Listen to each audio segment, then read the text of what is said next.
That's a great question. Now, again, when I wrote my book, Internal Branding, and I was one of the thought leaders in this topic when it comes to getting your employees to live the brand, to be engaged by the brand.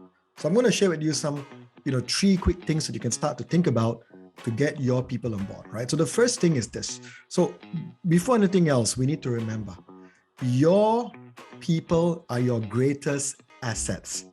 And in many organizations that I go, I see this very strong external brand that is created, but very little is done from an internal perspective. Your brand is your culture.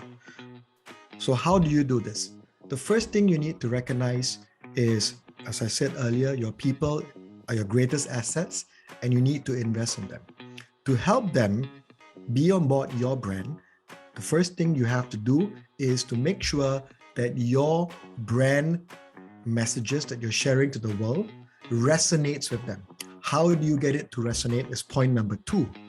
Number two is you probably need to look at driving campaigns, education, discussions to ensure that your people get what your brand represents and they are then able to deliver this internally and externally. The final thing that you need to start to consider is that you can't do this alone. Everyone plays a role. A brand is alive. It's every gesture counts.